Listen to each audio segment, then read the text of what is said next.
everyone. Welcome to Sunday Life Talk Show. It is the first week of the month of March 2021. Wow, the third month of the year 2021.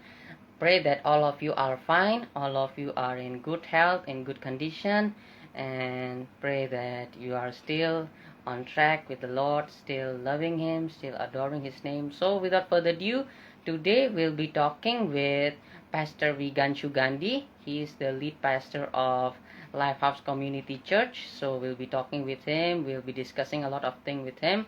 I'm sure he's going to be a great blessing to all of us. And our topic for today will be facing temptations. I'm sure all of us these days are facing a lot of temptations, a lot of problems. It can be internal problems, it can be from external, many things I'm sure. But we will learn today how to face such problems, such temptation, how to fight against it, and how to make it far from our life. So without further ado, let's bow our head and let's pray. Dear Jesus, we love you, Lord. We honor your name. We worship your name. We adore your name, Father. We give you thanks for this new month, Father, for this new Sunday of this new month, Lord. We know, Lord, if we are still alive, we are still healthy, we are still strong, it is only because of you, Father. It's not because of us, Lord. We give you praise, we give you honor, we give you glory, Lord. We just render this complete live talk show into your hands, Father. Let your name be glorified. Let your Holy Spirit be in our hearts, be in our houses, Father. As we worship you and honor your name, Father, let you be with us. We know, Lord, that you never leave us, Lord. You never leave us nor forsake us, Lord. Thank you, Jesus. We worship you, Lord. In your mighty name we pray. Amen. Let's worship him. Hallelujah. Thank you, Jesus. Let's worship him. Thank you, Lord. Hallelujah. When I feel distance, your love draws me near. When my hope's missing, your presence is my hope. You're my protection, your word keep me safe. Amen. Love of my Father that will never end. No matter where I've been or what I've done, you never leave or hold back your love. Your presence is surrounding me. I am not alone. You are here with me, giving me your heart. You will never leave. Father, you're always good, and you're always there for me. You never leave. You never leave. You never leave. When I am broken, you show me what it costs to get my freedom, Savior, on that cross. No matter where I've been or what I've done, you never leave or hold back your love. Your presence is surrounding me. I am not alone. You are here with me. You've given me your heart. You will never leave. Father, you're always good, and you're always there for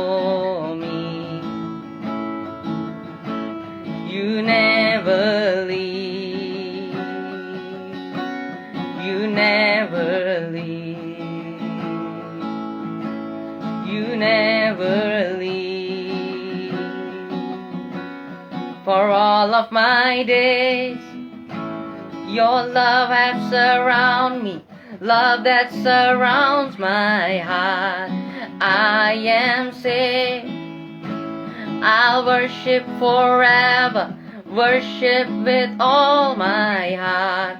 For all of my days, your love that surrounds me, love that surrounds my heart.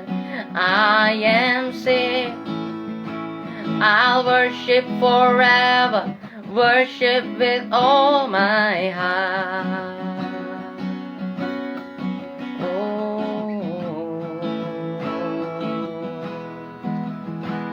Jesus, I am not alone. You are here with me, given me your heart. Sure will never leave. Father, you're always good, and you're always there for me. You never leave. You never leave. You never leave. You never leave. You never leave. You never leave. Sing it with me. You never leave.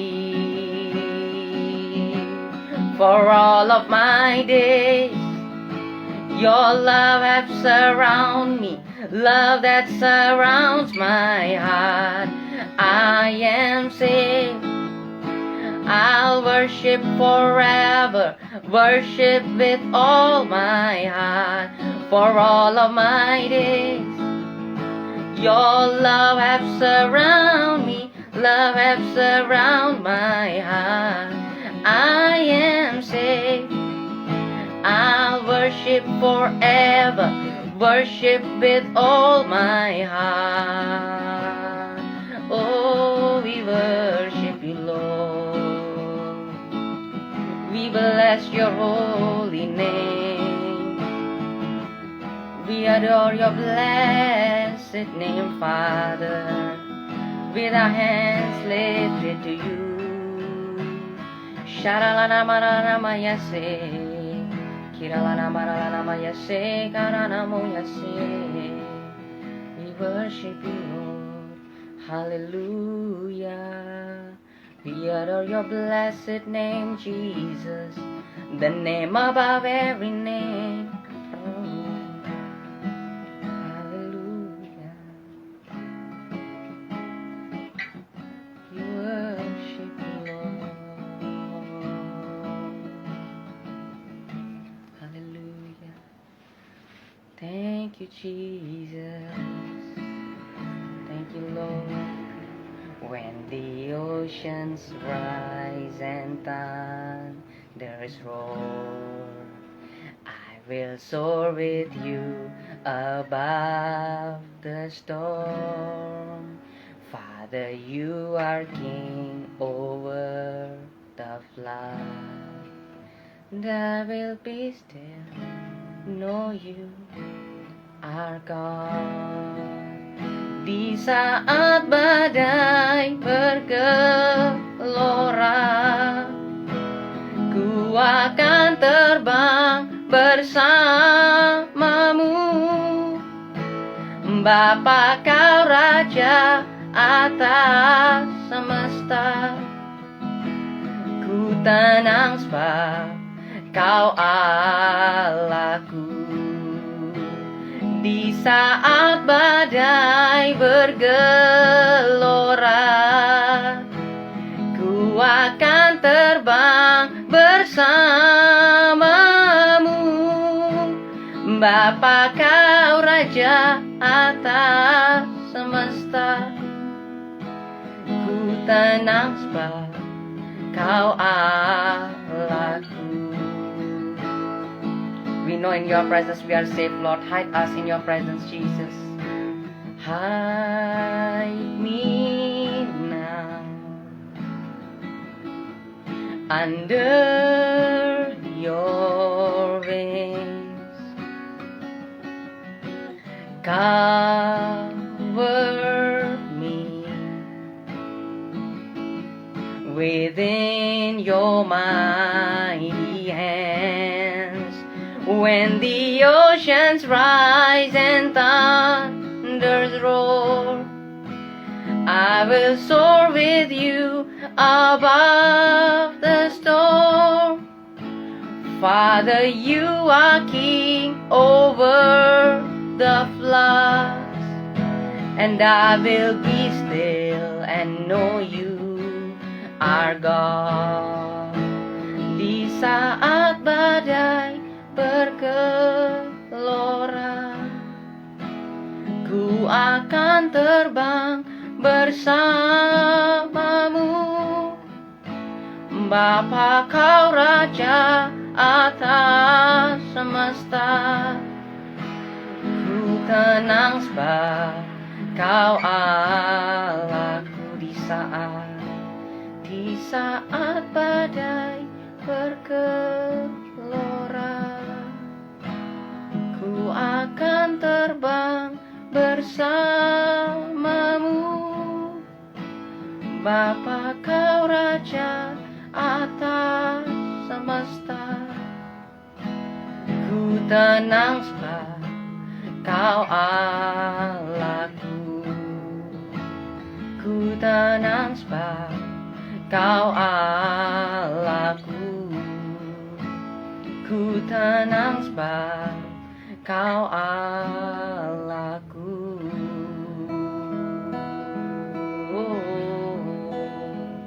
Kami tenang bersamamu Tuhan.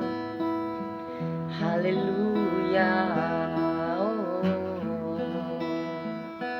Kami aman bersamamu, hanya dekat padamu. Itu yang kami rindukan, itu yang kami harapkan. Kami sembah Engkau. Haleluya. Thank you Jesus. Oke, sepertinya kita harus menunggu sedikit waktu lagi untuk Pastor Wigan bergabung dengan kita di live talk show ini. So, sementara kita menunggu, make sure that you tell your family, kenalanmu, keluargamu bahwa kita sedang live pada hari ini. Oh, sudah? Oke. Oh, masih belum, kita masih harus menunggu. So, tell your family and friends that we are live at this very moment. And make sure that they don't miss this live talk show. And yeah, so God has always been good, amen.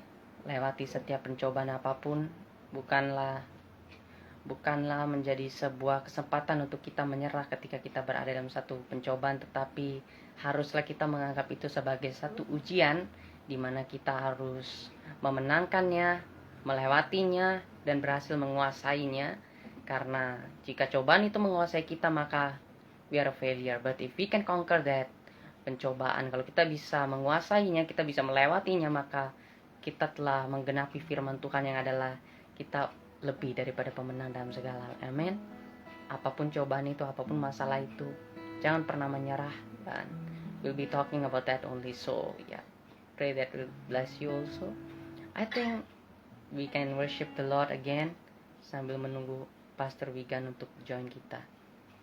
Haleluya. Thank you Jesus. We worship you Lord. Haleluya. We bless your holy name Father.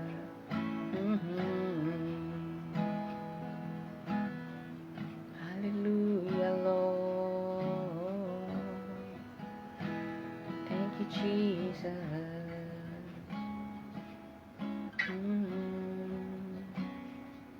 Ku tak akan pernah menyerah sampai ku lihat kau bekerja. Ku percaya mujizat kan nyata.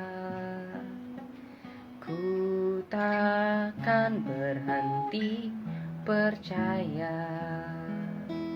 Ku tak akan pernah menyerah sampai ku lihat Kau bekerja. Ku percaya mujizat kan nyata. Ku takkan berhenti percaya. Ku tak akan pernah menyerah sampai ku lihat Kau bekerja. Ku percaya mujizat kan nyata.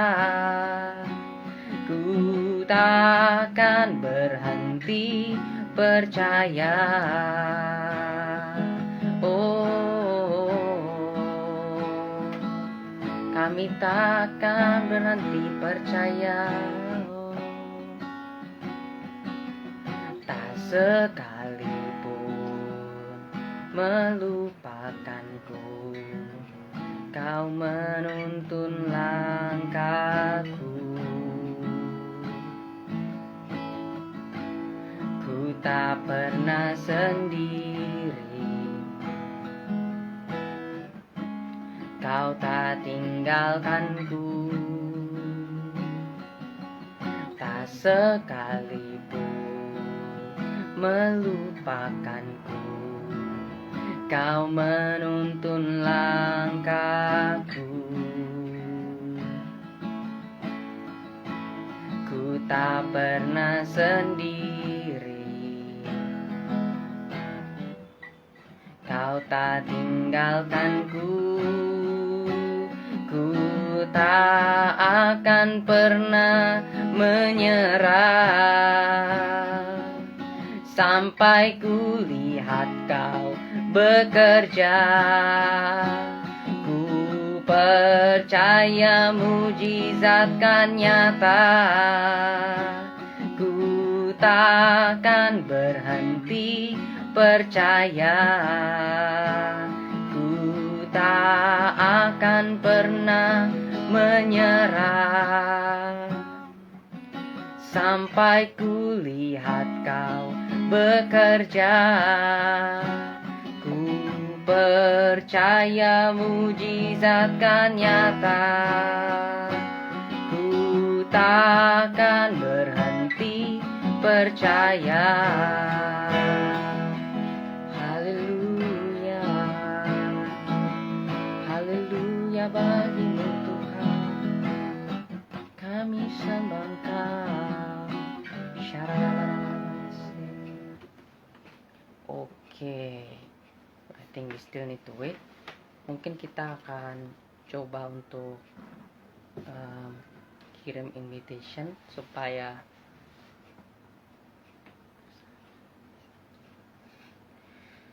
sepertinya kita harus tunggu. Let's see for a few more minutes supaya Pastor Wigan bergabung.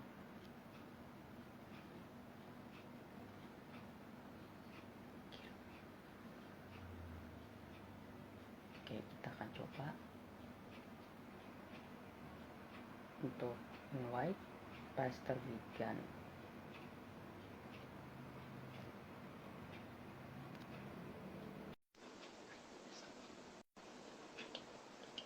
Okay, we have sent the invitation. We'll wait now for our Pastor Wigan to accept and to join us in the live.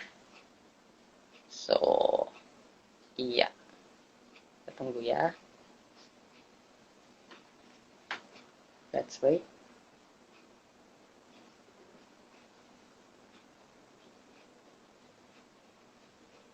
Supaya di accept invitation-nya. Dan kita dapat memulai perbincangan kita yang pastinya akan memberkati kita semua pada hari ini, pada sore hari ini. Haleluya. Shalom, Pastor. Shalom. Shalom, Pastor. Wow, sebuah kehormatan bagi aku bisa kedatangan Pastor Wigan Sugandi di live Instagram aku. Sebelumnya izinkan aku mewakili semua penonton Sunday Live Talk Show mengucapkan Happy Anniversary untuk Lighthouse Community Church. Luar biasa, komunitas yang sudah selama 1 tahun. Wow, luar biasa sekali. Thank you, Pastor.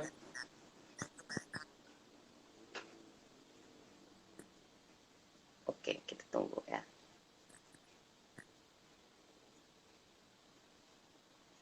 Oke. Iya. Pastor bisa mendengar suara aku? Ups, tidak ada suara, Pastor, sama sekali. Halo, bisa? Iya, ada cuman sedikit agak pecah-pecah, Pastor. Oh, really? Okay, now it's clear. Now it's clear. Thank you. Now it's clear, Pastor. Oke. Sekarang? Ya, oke, bisa, Pastor. Ups, hilang lagi, Pastor, suaranya.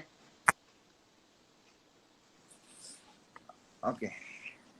Sekarang udah oke? Udah oke, Pastor. Oke. Ya. Oke, ya. Terima kasih banyak, Pastor, untuk waktunya dan untuk kesediaannya untuk hadir pada sore hari ini. Terima kasih banyak. Pastor, aku pengen tahu nih, Pastor. Waktu belakangan ini lagi sibuk apa nih, Pastor? Hari-hari belakangan ini. Ya, kesibukan saya pelayanan, mempersiapkan materi, bisnis juga. Wow. Ya, seputar itu aja. Luar biasa sekali.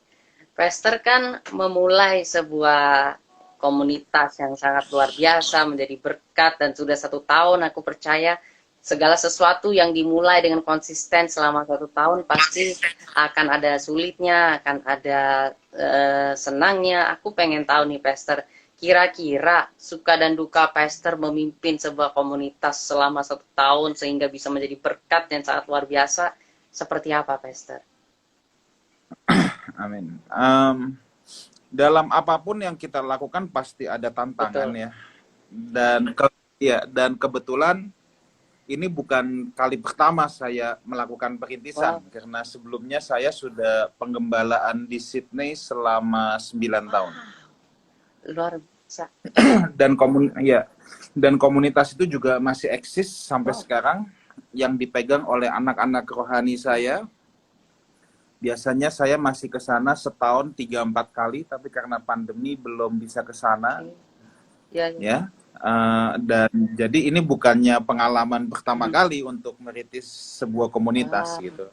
Tapi yang jelas perintisan itu memang tidak mudah. Betul.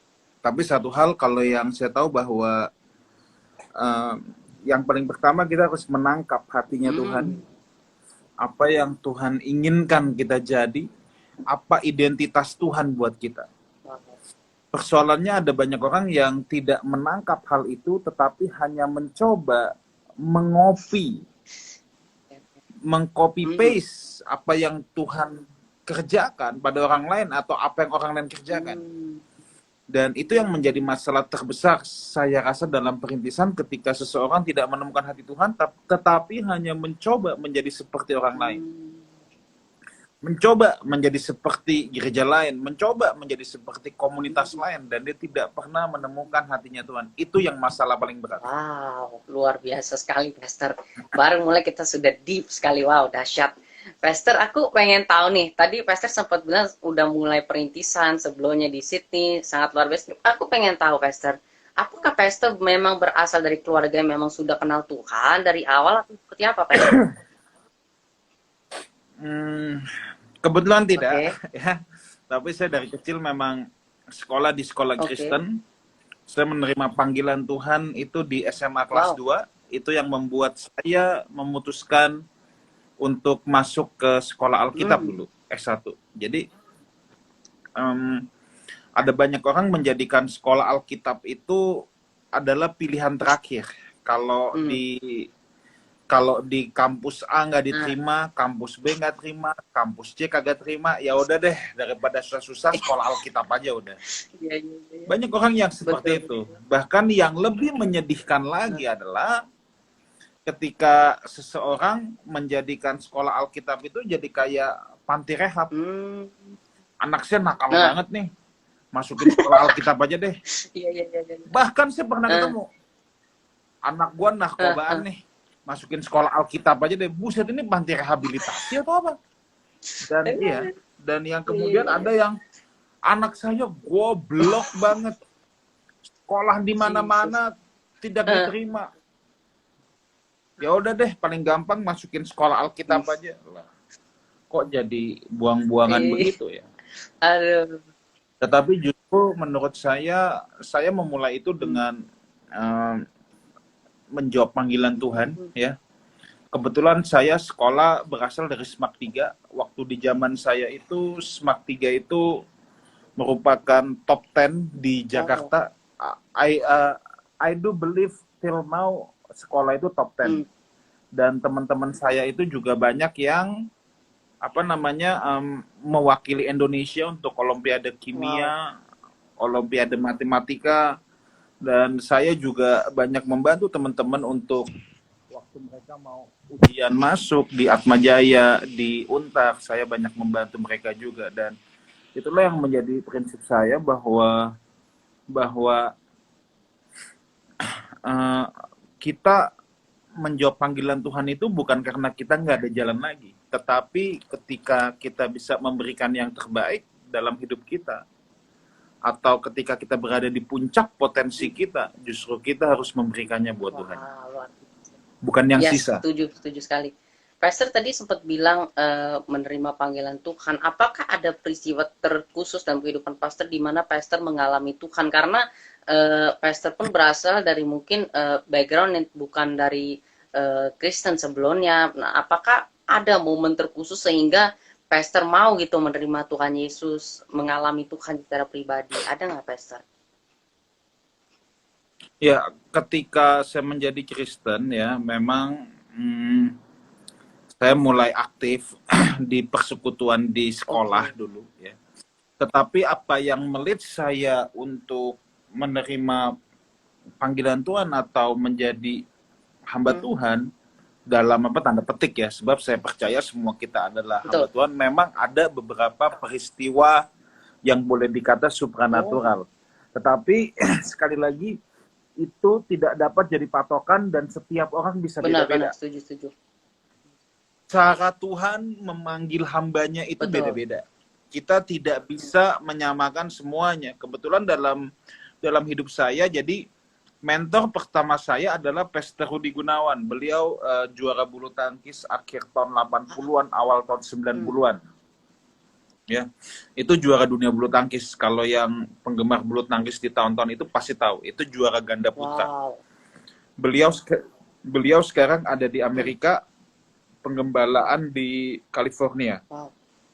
Ya, beliau adalah orang pertama yang bernubuat buat saya untuk saya masuk ke sekolah Alkitab. Dan di sana saya dulu sebenarnya juga saya berontak waktu pertama kali dia bilang Tuhan mau kamu kan jadi pendeta. Saya katakan enggak, itu salah, pasti salah. Saya katakan gitu, pasti salah. Sebab saya nggak mau jadi pendeta, saya mau jadi pengusaha. Oke. Ya. Lalu kira-kira beberapa bulan dari sana, ini kejadian semua ketika saya SMA 2 ya. Beberapa bulan dari sana, saya ikut satu ibadah GBI Battle dulu, penggembalaan Pak Julius Ishak dan Pak Rudi Hadi. Dulu adanya ya, dulu ketika adanya di Hotel Saripan Pasifik, seberang Plaza Indonesia situ, deretannya apa itu? Dan di sana dan di sana yang khotbah saat itu adalah Pak Huyandi Hutasoid.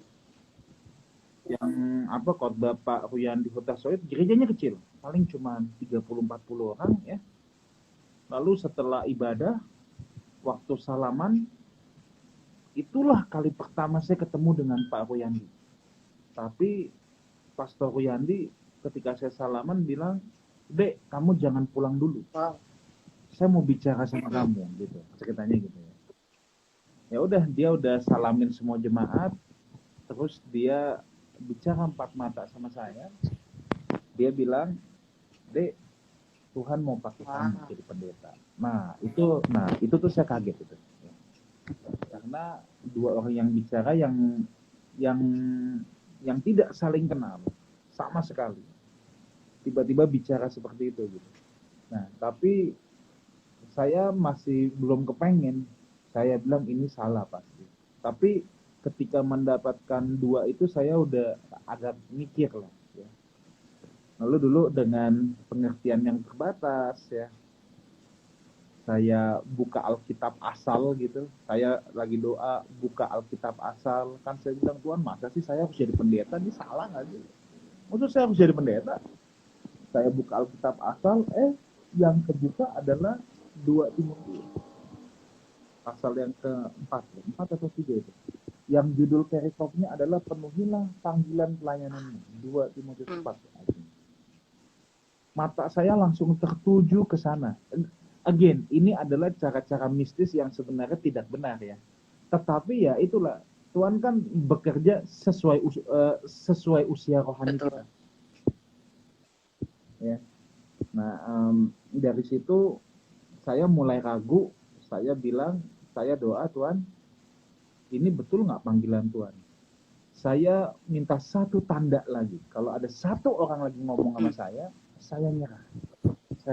Saya tuh bilang gitu. Berapa bulan kemudian Ibu Dora Kansil bicara sama saya hal yang sama. Jadi ada 3 orang total yang apa Tuhan kirim. Tetapi setelah saya dewasa dan belajar kebenaran, saya baru mengerti bahwa orang itu sebetulnya nggak perlu minta-minta tanda. Tanda adalah tanda untuk orang yang tidak percaya. Saya ulang lagi ya. Tanda adalah tanda untuk orang yang tidak percaya. Jadi kalau kita lihat di seluruh Alkitab, orang yang meminta tanda adalah orang yang sedang meragukan Tuhan. Coba lihat di sepanjang Alkitab. Kapan Musa minta tanda? Ketika dia meragukan Tuhan. Kapan Gideon minta tanda? Ketika dia meragukan Tuhan. Saat Musa tidak meragukan Tuhan sama sekali, dia hanya melangkah. Benar. Mau di belakang tentara Mesir, depan laut mati, nggak ada Tuhan minta tanda, nggak ada, hajar aja langsung. Betul. Wow, luar biasa. Jadi seperti itu. Tapi bahwa pemanggilan Tuhan atas hidup seseorang itu berbeda-beda. Jadi jangan disamaratakan. Benar. Pastor, sorry, suara Pastor makin lama makin mengecil, Pastor. Nah, ya, sudah kembali lagi. Oke. Nah, jadi setelah mengalami konfirmasi daripada 3 hamba Tuhan atau mungkin orang-orang yang dapat Pastor percayai pada waktu itu, barulah Pastor memutuskan untuk ambil sekolah Alkitab. Lalu, apa respons dari keluarga Pastor pada waktu Pastor memutuskan untuk mau ambil sekolah Alkitab? Kebetulan saya bukan datang dari keluarga yang serba berada ya. Dan orang tua saya cukup memberikan saya kebebasan. Saya mau jadi apa, mau ngapain, saya cukup diberikan kebebasan. Wow. Mungkin ada nenek saya, ya kalau nenek saya memang bilang, nanti sekolah Alkitab nanti aja, tunggu 60 tahun. Gitu. Oh my God, oke. Iya. Wow, luar biasa. Sekolah di Alkitab waktu itu di mana, Pastor? Saya S1 di Bethel, S2 di Australia, dapat beasiswa, S3 di Bethel lagi. Wow, sampai S3, luar biasa. Wah, keren. Ini inspirasi yang sangat luar biasa nih bagi aku pribadi juga. Wow. Pastor memutuskan setelah mengambil S1 langsung lanjut ke S2 dan S3 atau sempat melayani dulu di tengah baru melanjutkan lagi atau seperti apa, Pastor? Enggak, saya S1 dapat beasiswa selesai dulu, jadi Saya selesai S1 3 tahun Hmm. setengah. Saya agak cepat memang, cuma 7 Wow. semester. Karena saya kuliah pagi malam dulu, jadi saya selesai duluan dibandingkan teman-teman. Oke. Kemudian saya dapat Hmm. beasiswa, saya ke Keren, keren. Australia, saya perintisan sambil ambil S2. Nah, itu saya sempat pelayanan kerja dan lain sebagainya baru tahun 2014. Jadi saya selesai S2 itu tahun 2008, saya baru ambil S3-nya 2014. Ketika saya pulang ke Indonesia. Wow, luar biasa. Pastor memulai perintisan seperti apa, Pastor, ceritanya? Bagaimana awal-awalnya memulai perintisan di Australia pada waktu itu, Pastor? Apa yang menggerakkan gitu hati Pastor mau mulai perintisan? Itu pun di negara yang mungkin Pastor pertama kali ke sana. Terus, ya gimana, Pastor? Ya, itu ceritanya memang agak panjang, tapi kita mulai memang start with very small dulu ya, cuman belasan Wow. orang, dengan sangat nggak proper lah semua kondisinya apa. Ya, sempat berpindah-pindah tempat Wow. juga. Tapi saya percaya satu prinsip bahwa bila Allah memanggil, Ia yang Benar. mengurapi Amin. dan Dia yang akan menyediakan semua resources. Wow, luar biasa sekali. Sampai 9 tahun, bahkan sampai hari ini masih berjalan komunitasnya ya, Pastor. Wow. Oh ya, justru sekarang City Gate Fellowship Church Yes. itu komunitas kami itu sekarang saat ini di Sydney mungkin menjadi, kita bukan yang terbesar tapi kita lumayan kuat lah untuk komunitas Indonesia. Wow, luar biasa. Dan gereja itu sudah bermutasi banget. Dulu kita waktu mulai awal-awal masih dari student semua, sekarang udah I think 50-50, sebab anak sekolah minggunya aja ada 30. Wow, sampai anak-anak sekolah minggu pun itu semua dijadiin satu komunitas, satu berkumpul atau pisah-pisah umur atau seperti apa, Pastor? Enggak, kalau kita hanya ada dua macam, Sunday School dan ibadah umum. Ibadah umum kita ya keluarga muda dan student. Wow, luar biasa sekali. Jadi itu sudah seperti gereja ya, Pastor ya? Ya memang Wow, gereja, City Gate Fellowship wah, Church. luar biasa sekali, dahsyat. Setelah udah merintis itu semua, Pastor, kemudian meninggalkannya kembali ke Indonesia, Pastor. Apa yang Pastor pikirkan pada saat mau meninggalkan itu, Pastor? Apa nggak sempat berpikir bagaimana kalau nanti sampai ke depannya tidak berjalan dan seperti apa? Kebetulan saya bisa mempercayai anak-anak rohani saya di sana, tetapi memang meninggalkan Australia itu dulu bukan hal yang mudah untuk saya. Sebab saya datang dalam posisi dapat beasiswa dan nggak punya apa-apa. Kebetulan saya ketika di Australia juga dulu bekerja profesional juga, karena dari awal saya perintisan gereja cuma berapa belas orang dan student semua, jadi tidak memungkinkan saya untuk hidup dari Benar, pelayanan. pasti. Nah jadi saya juga memang bekerja, saya melewati banyak masa berat sekali dulu itu ya, dan akhirnya juga bekerja profesional. Wow, luar. Saya bekerja profesional dan ketika di Australia saya sudah mulai mendapatkan apa yang orang pada umumnya dapatkan. Ya, kalau mau punya apalah, katakan mau punya properti, mobil apa, semua sudah ada. Tapi di tahun 2013 bulan Mei jam 4 pagi pada saat saya berdoa, saya dengar Tuhan bicara untuk saya. Dan ini apa yang saya percaya ya, bahwa Tuhan itu kalau bicara memang singkat, padat, jelas, dan yang mengerti hanya orang yang diajak Betul, bicara. setuju. Ya. Jadi kalimatnya itu timbul kuat dalam hati saya, cuman berbunyi gini, inikah yang kamu cari? Wow. Nah, inikah yang kamu cari? Itu yang membuat hati saya hancur, karena saya bilang sama Tuhan, Tuhan, saya nggak cari dolar, saya nggak cari ini itu gitu. Tuhan tahu bagaimana perjuangan pelayanan di sini semua sejak awal. Dan kemudian saya bilang sama istri saya ingat waktu pertama kali saya datang ke Australia bahwa one day saya harus pulang. Nah, itu aja kalau yang saya ingat bahwa one day saya harus pulang. Nah, setelah itu saya ingat janji saya itu, komitmen dalam hati itu, ya saya mulai memplan untuk pulang. Dan saya again percaya saat itu juga pulang mau ngapain nggak tahu. Saya udah meninggalkan Indonesia lama ya. Saya pulang juga have no idea gitu loh. Pulang mau ngapain, mau apa, pelayanan juga mau mulai pelayanan dari mana. Tetapi ya itu kalau yang saya percaya, again kalau Tuhan yang memanggil, Tuhan yang akan buka jalannya semua. Dan prinsip ketaatan itu adalah step by step. Benar. Tuhan, kalau misalnya dalam hidup kita ada 10 pintu ke depan, misalnya ada 10 pintu ke depan, ada banyak orang itu mau lihat langsung pintu yang ke-10. Betul, pasti, iya. Nah. Itulah sebabnya banyak orang mau pergi ke tukang ramal, Iya. ya, mau lihat ramal-ramalan, sebab dia mau melihat apa yang ada di depannya, yang jauh di depan. Betul. Sayangnya prinsip Tuhan bekerja tidak seperti itu. Iya. Tuhan menuntun tuh step by step. Kalau ada 10 pintu, kalau Tuhan panggil di pintu yang pertama, you just pass it through. Betul.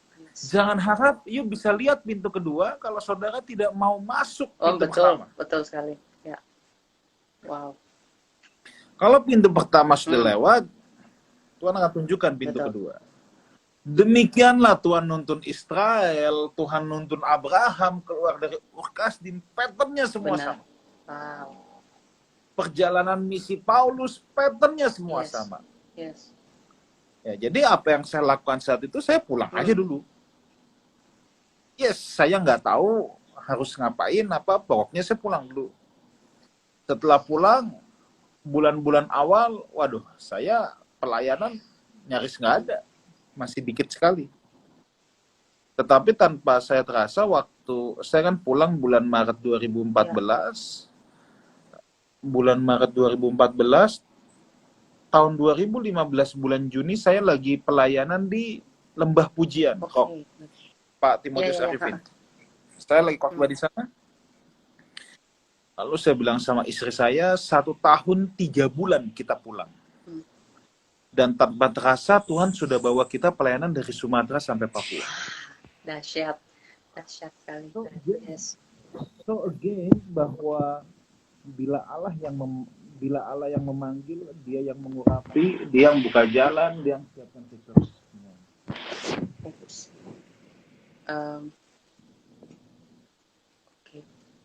Pastor. Nah, ya bisa dilanjutkan, Pastor. Iya. Dari saya begitu. Wow, luar biasa. Setelah melayani sampai 2015 itu, Pastor, sampai ke gereja Lembah Pujian pada waktu itu. Lalu apa yang membuat Pastor mau tetap terus, gak begini deh, Pastor, kan meninggalkan Australia dengan segala comfort zone-nya yang mungkin Pastor tadi bilang udah ada properti, udah ada segala macam, udah enak lah hidupnya, meninggalkan semuanya kembali ke Indonesia, pasti awal-awalnya nggak mudah, Pastor. Pasti kan mungkin, aku nggak tahu apa Pastor mengalaminya juga, mungkin juga ada perkataan yang berpikir, engkau udah buat keputusan yang salah nih, harusnya nggak usah nih. Bagaimana cara Pastor untuk melawan semua pemikiran atau kata-kata seperti itu dalam benak Pastor yang mungkin muncul, atau mungkin kata-kata orang, atau seperti itu, Pastor? Nah, saya dilatih untuk berjalan berdasarkan apa yang saya yakini Tuhan tuntun saya. Demikianlah saya dilatih sejak muda, jadi ketika saya melangkah, saya pastikan saya akan melangkah saja. Karena saya belajar sejak muda untuk berjalan berdasarkan panggilan Tuhan. Jadi ketika saya memutuskan pulang, ya saya yakin bahwa Tuhan mau saya pulang. Gitu. Kalau saya tidak yakin, saya tidak akan melangkah. Betul. Wah. Lalu setelah itu semua, Pastor, kapan Kak Pastor memutuskan untuk memulai sebuah komunitas Lighthouse Community ini, Pastor? Yang baru-baru ini anniversary yang pertama. Oke. Beban dari komunitas ini, nah ini saya mesti cerita dulu sedikit. Please. Saya ketika pertama kali back then mendapatkan panggilan Tuhan di SMA 2, ayat buat saya itu yang di 2 Timotius 4 bahwa siap sedialah baik atau tidak baik waktunya, beritakanlah Injil, sebab di hari-hari terakhir akan ada banyak orang mengumpulkan guru-guru palsu untuk memuaskan telinga mereka. Ya, nah, ketika saya mendapatkan ayat itu ketika saya masih SMA 2, saya tidak ngerti sama sekali. Saya tidak mengerti, saya cuma tahu beritakanlah Injil, siap sedia baik atau tidak baik waktunya, artinya adalah jadi pendeta. That's it. Itu yang saya ngerti, itu yang saya pahami. Nah, as time goes by, waktu saya di Australia, pewahyuan, Tuhan tuntun saya ke mentor-mentor yang tepat, itu yang membuat saya tahu, wah bagian saya nggak enak. Bagian saya nggak enak, artinya saya harus berani melawan orang-orang yang mencari kepuasan telinga saja. Betul. Karena memang ada banyak orang itu yang mau dengar message-message yang menyenangkan telinga. Betul. Dan saya nih kebagian, saya bilang, wah saya nih kebagian yang nggak enak nih. Nah, terus ketika saya pulang, ya, dan saya sebenarnya sudah melihat, ini pandangan pribadi betul. Saya prihatin dengan dunia kekristenan. Prihatinnya apa? Saya ngelihat makin ke sini, ya, banyak hamba Tuhan yang harusnya memberitakan Injil, tetapi diganti jadi motivator. Sampai saya tidak bisa membedakan mana pendeta, mana motivator. Ingat ya, saya tidak mengatakan motivator itu salah. Enggak, motivator itu baik, bagus. Tetapi Injil itu muatannya, menurut hemat saya, harus lebih dari itu. Kenapa? Injil itu adalah Roma 1 ayat 16, kekuatan Allah yang menyelamatkan manusia. Amin. Ya. Motivator itu bisa membuat manusia menjadi baik. Tetapi kalau mau manusia Allah, itu harus Injil. Benar. Yes.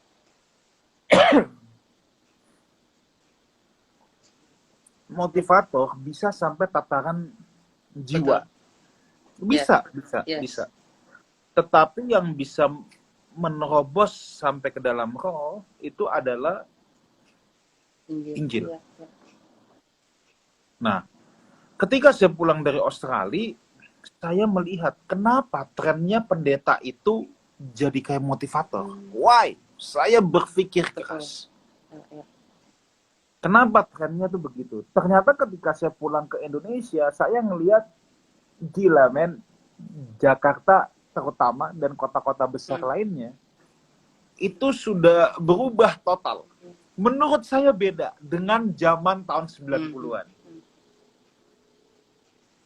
Dan saya menganalisa dan berpikir, apa sih yang menyebabkan semua ini berubah?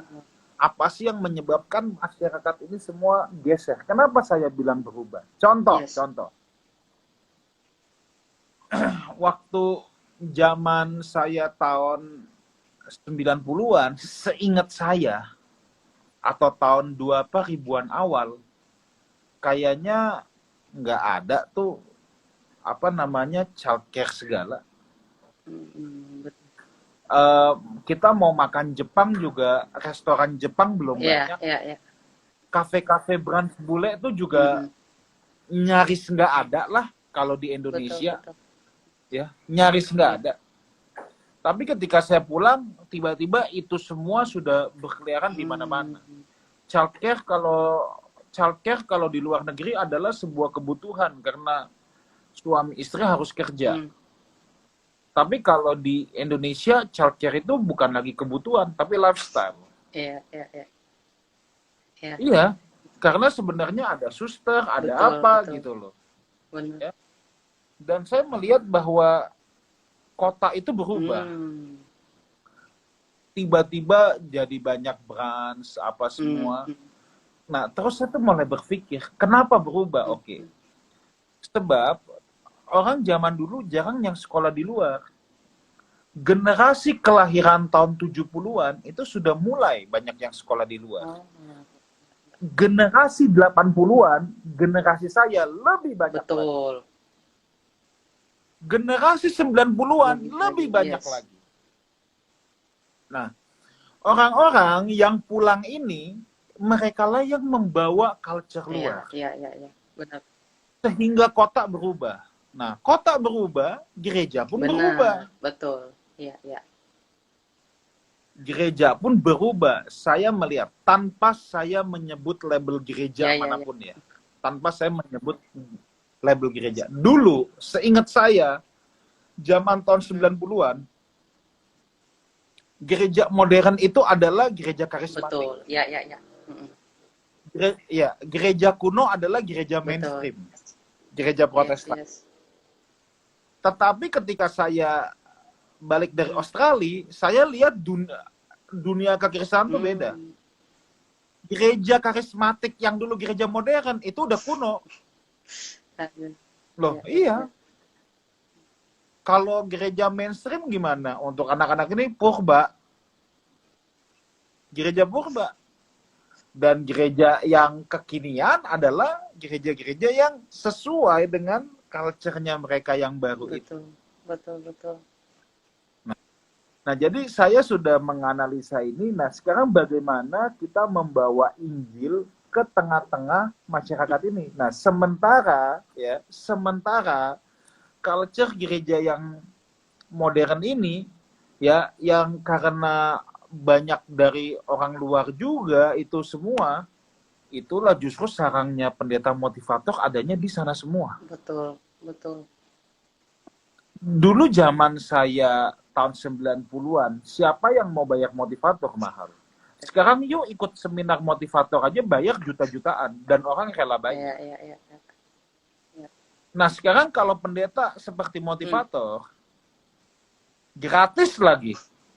Kasih kolektor sukarela, ya orang seneng. Benar, betul sih. Iya. Nah, bagi saya Tuhan panggil saya untuk memberitakan Injil ke golongan ini. Karena anak-anak saya sendiri yang pulang dari Sydney, kalau masuk gereja karismatik yang biasa-biasa aja mental semua, karena buat mereka tuh kuno. Iya, pasti. Ya. Nah, akhirnya melalui pergumulan itulah yang saya katakan, saya mau ada komunitas di mana packagingnya kekinian, tetapi dalamnya adalah apa yang Tuhan panggil saya untuk menjadi. Gitu. Mantap. Aja. Yes. Betul. Wow.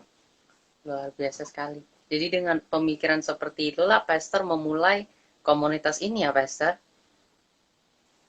Iya. Wow, luar biasa. Memulai dari berapa orang, Pastor, awal-awalnya itu? Apakah belasan atau beberapa dulu atau langsung puluhan? Seperti apa, Pastor? Kebetulan, sebenarnya live house ini juga susah dibilang ya. Live house ini kita baru ibadah offline 3 kali dulu. Terus lockdown. 1 Maret, 8 Maret, dan 15 Maret. Jadi sebenarnya kita itu resmi 1 tahunnya 1 Maret, tapi saya nggak mau pusing, pokoknya setiap minggu pertama bulan Maret aja udah. Benar. Ya. Ya, nah jadi live house ini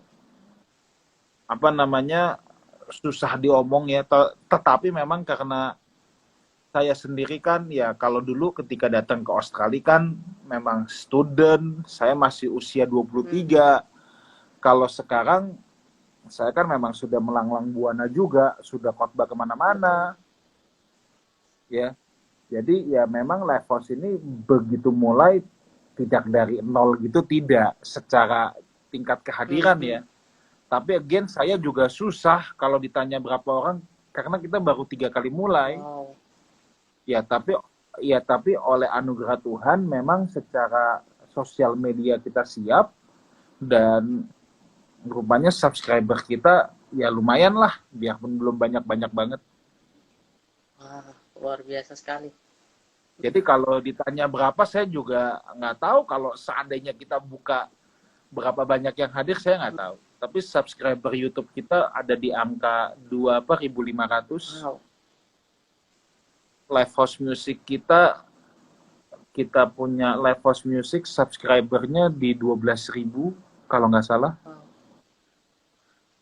Dahsyat sekali, luar biasa. Bahkan sampai ada tim musiknya dan aku sempat lihat juga menyanyikan pujian-pujian, bahkan sempat buat single-single rohani juga ya, Pastor. Luar biasa sekali. Wah, sangat memberkati. Pastor, aku ingin... Kita lebih banyak meng-cover lagu orang. Yes. Kita lebih banyak cover lagu orang. Yes. Wah, luar biasa. Pastor, mungkin sempat berpikir, Pastor, di tahun yang baru ini, Pastor, kira-kira rencana ke depan untuk Lighthouse tuh, pikiran Pastor seperti apa sih, Pastor?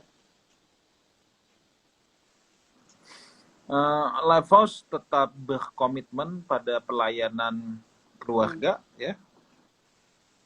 Keluarga di sini mencakup mulai dari keluarga muda, sebab saya percaya keluarga adalah komunitas pertama yang Tuhan dirikan di bumi ini.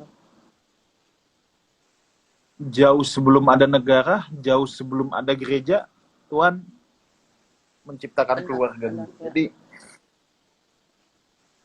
Jadi keluarga adalah priority. Sebab banyak orang jago membangun di luar, tetapi keok dalam membangun keluarga. Bahkan banyak pendeta jago membangun pelayanan, jago membangun gereja, tetapi tidak bisa membangun rumah.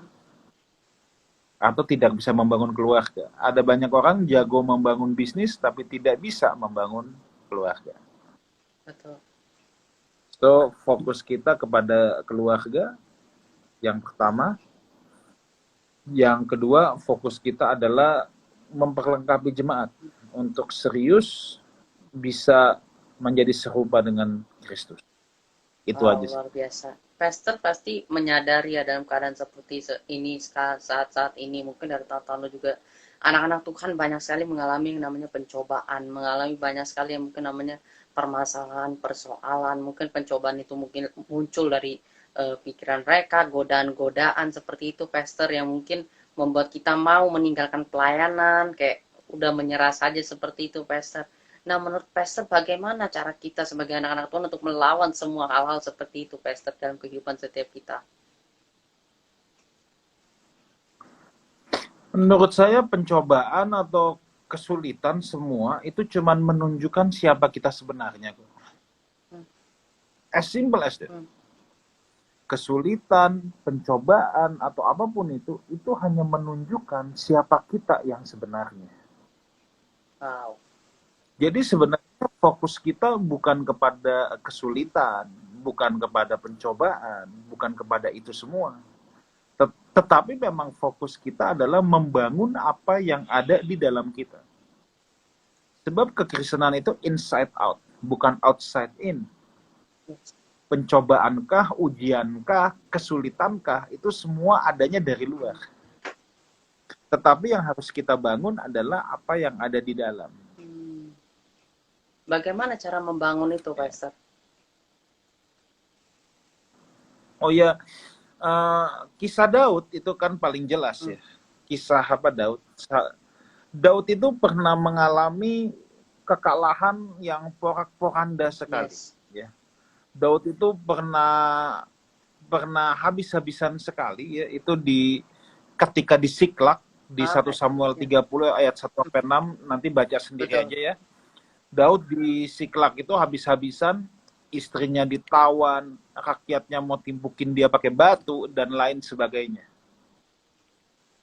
Nah, yang Daud lakukan adalah, kalau kita lihat di bacaan itu, maka Daud menguatkan kepercayaannya kepada Tuhan. Wow. Itu Daud. Kalau Saul beda. Ya. Kalau Saul itu di 1 Samuel 28 ayat 4 sampai 7 dan ayat 11, Saul itu mencari pertolongan dari luar.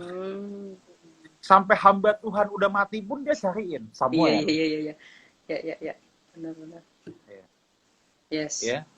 Tetapi kalau Daud itu enggak. Daud membangun apa yang ada di dalam. Kemudian dia melangkah. Ya, jadi menurut saya itu pencobaan hanya mereveal who we are. Hanya menyatakan siapa sih kita. Gitu. Tetapi siapa kita sebenarnya itu dibangun dari apa yang ada di dalam kita. Dan pertumbuhan itu sifatnya progresif. Keserupaan itu harus dilatih. Makanya Paulus bilang sama Timotius, latihlah dirimu beribadah. Itu bukan latihan kebaktian. Kata beribadah di situ bukan latruo atau latria yang kemudian jadi kata liturgi, bukan proskuneo juga penyembahan, bukan. Tetapi kata yang digunakan adalah eusebia, yang berarti godly, kesalehan, seperti Tuhan. Nah, jadi kesalehan itu, kekuatan yang di dalam keserupaan dengan Kristus itu harus dilatih. Ya. Nah, bagaimana cara menguatkan yang di dalam? Ya harus dilatih. Betul. Wow. Mungkin ada yang penasaran gini, Pastor. Gimana sih cara ngelatihnya itu kayak gimana, Pastor? Oke. Latihan itu mungkin kalau teman-teman sempat bisa lihat khotbah saya hari ini tentang latihan keserupaan di YouTube. Wow. Ya. Ya. Di sana saya menjelaskan banyak orang Kristen itu hanya trying but not training. Betul. Hanya mencoba, hanya trying but not training. Trying itu akan berujung dengan kefrustasian, sebab trying itu nggak punya goal. Mencoba itu nggak punya goal. Mencoba itu tidak punya tujuan. Tapi kalau training itu punya goal, punya tujuan, punya game plan, punya strategi. Wow. Yeah. Makanya Paulus suka mengambil pengandaian itu seorang atlet, olahragawan. Itu salah satu pengandaian yang Paulus suka ambil. Kalau atlet itu, kalau cuman asal iseng-iseng main antar kampung, itu mah nggak usah pakai game plan. Betul. Tapi kalau kita bicara atlet nasional yang akan mengikuti kejuaraan dunia, itu penuh dengan game plan. Itu pakai strategi latihan. Betul. Semuanya itu pakai strategi. Kenapa? Sebab dia punya tugas. Misalnya atlet Indonesia. Yes. Dari 300 juta orang Indonesia, hanya dipilih segelintir orang untuk mewakili kehormatan bangsa. Yeah. Tahukah saudara bahwa saudara itu punya spiritual assignment dari Tuhan? Yes, amin. Kita itu punya spiritual assignment dari Tuhan, makanya kita harus berlatih. Amin. Nah, kalau orang nge-gym, misalnya suruh bench press, bisa nggak angkat 50 kilo? Orang yang mencoba adalah, kagak bisa. Kalau 25, bisa. Nah ini, gue bisanya di angka 25. Kalau orang latihan, kalau orang hanya mencoba ya gitu. Nanti bulan depan dites lagi, ya tetap 25. Tapi kalau orang on training, itu beda. Hari ini angkat, cuma bisa 10 kilo. That's fine. Tapi dia akan berlatih terus, dia punya strategi, dia punya game plan yang akhirnya dia bisa angkat 50 kilo. Wow. Betul. Karena definisi latihan adalah melakukan apa yang bisa saya lakukan hari ini, supaya saya bisa melakukan lebih baik lagi besok. Wow, dahsyat sekali. Mungkin Pastor ada orang-orang Kristen nih ya, yang mungkin baru mau masuk percaya Tuhan, mereka tuh berpikir seperti ini. Kenapa sih pencobaan harus ada? Bisa nggak dunia kekristenan, dunia percaya dengan Tuhan, tidak perlu ada pencobaan sama sekali? Mungkin nggak hal seperti itu terjadi? Tidak ada, sebab hidup ini adalah sekolah kehidupan yang memang kita disekolahkan. Wow. Memang kita disekolahkan. Yang kalau yang namanya sekolah itu pasti ada ujiannya, pasti ada pencobaannya. Kadang orang taat sama Tuhan, Pastor. Sudah taat sama Tuhan, tapi mereka merasa kok pencobaannya makin banyak lagi. Semakin dekat sama Tuhan, kok semakin banyak pencobaannya, godaannya. Itu seperti apa, Pastor? Ya, berarti memang dia semakin dewasa, harusnya. Sebab kita berkata bahwa pencobaan yang kamu alami tidak melampaui kekuatanmu, ya kan? Nah, jadi kalau Tuhan tahu kekuatan kita 30 kilo, kan Tuhan ini mau stretch our capacity terus, mau memperluas kapasitas kita terus. Ya kalau limit kita di 30, Tuhan akan kasih mungkin di 29,9. Benar. Ya. Ibarat orang sekolah, tidak bisa dong. Waktu SD kelas 1 belajar 1 tambah 1, 2, 5 tambah 5, 10. Masa udah SMA nggak maunya tetap 1 tambah 1 sama dengan 2. Iya, betul. Iya. Wow, luar biasa sekali, dahsyat. Pastor, mungkin pertanyaan terakhir dari aku nih, Pastor. Rencana buat tahun ini nih, apa Pastor dalam kehidupan Pastor mungkin, dan sekaligus juga mungkin Pastor dapat memberikan pesan-pesan bagi semua yang sedang nonton pada sore hari ini, Pastor. Bagaimana cara untuk tetap kuat gitu, Pastor, untuk tetap kita tidak tahu apa yang akan terjadi ke depannya beberapa bulan ke depan, tetapi bagaimana caranya kita tetap kuat menghadapi cobaan-cobaan yang mungkin akan datang atau lain sebagainya, Pastor. Silakan, Pastor. Ya, kalau saya ditanya rencana tahun ini, saya tetap konsisten bahwa saya ini pelatih. Wow. Hamba-hamba pelatih. Hamba-hamba Tuhan itu bukan perantara Tuhan dengan umat, bukan. Perantara itu cuma satu, Yesus Kristus. Ya. Kita ini pelatih. Efesus 4 bilang ialah yang memberikan rasul-rasul, nabi-nabi, penginjil, gembala guru untuk memperlengkapi, to equip, to train. Supaya orang terus bisa mengerjakan pelayanan bagi dunia. Jadi fokusnya tetap mendewasakan umat. Mendewasakan umat Tuhan. I'm a trainer. Saya adalah pelatih. Nah, itulah yang menjadi fokus kita, ya. Dan untuk ke depan nanti saya pastikan dunia ini tidak akan semakin baik. Iya. Bukannya saya pendeta optimis, bukan. Kan ada yang bilang pemulihan, dunia akan baik. Enggak akan. Kenapa? Karena Alkitab yang berkata menjelang datangnya zaman baru, menjelang kedatangan Tuhan, dunia ini akan semakin kacau. Ya. Saya tidak menemukan di Alkitab yang berkata dunia ini akan semakin baik. Tidak ada. Betul. Harusnya surga untuk manusia itu bumi ini. Tetapi begitu dosa masuk, derajat kemakmuran bumi ini turun.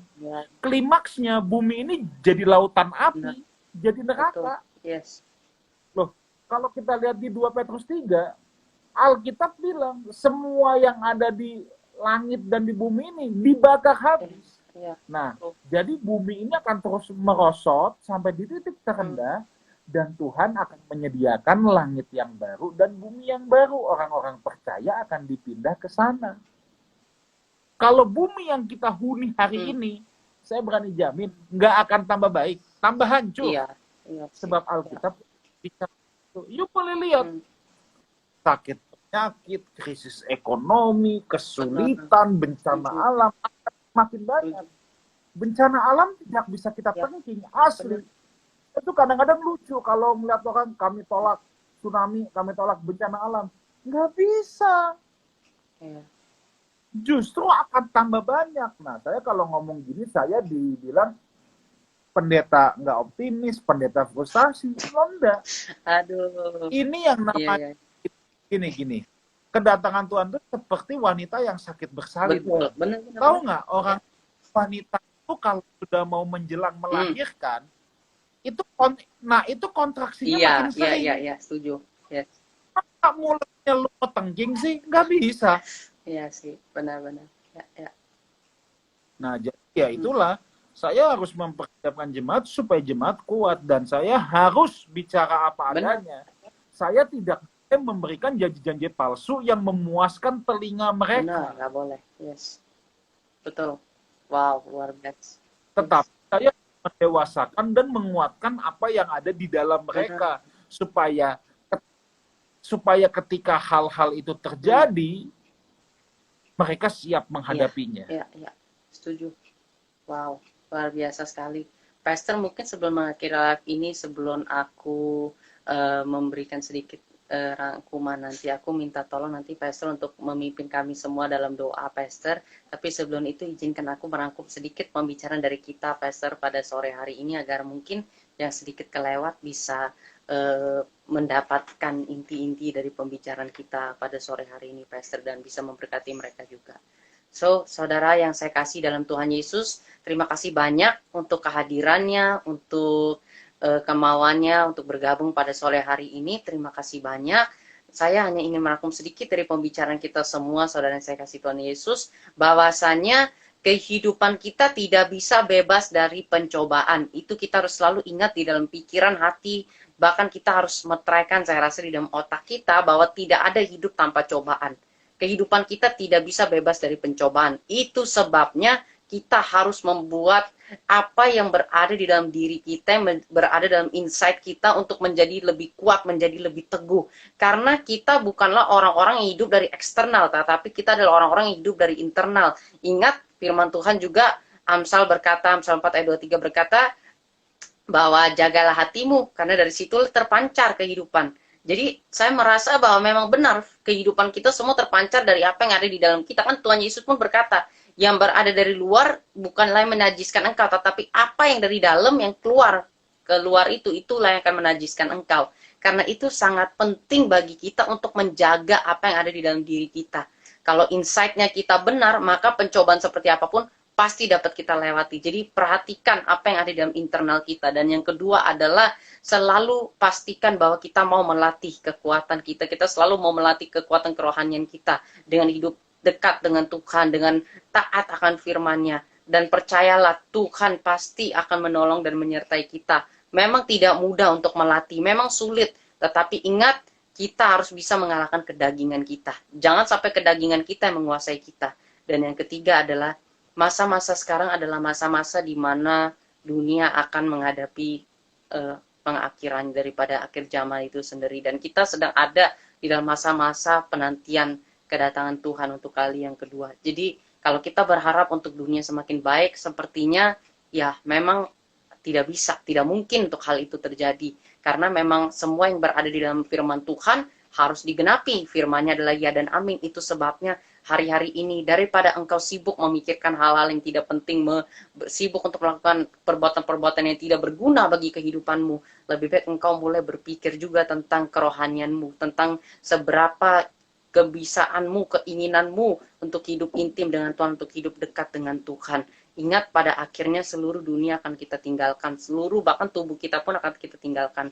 Hanya roh kita lah yang akan bertemu dengan Tuhan. Jadi perhatikan kerohanian kita, jangan terlalu sibuk memikirkan tentang hal-hal yang tidak penting.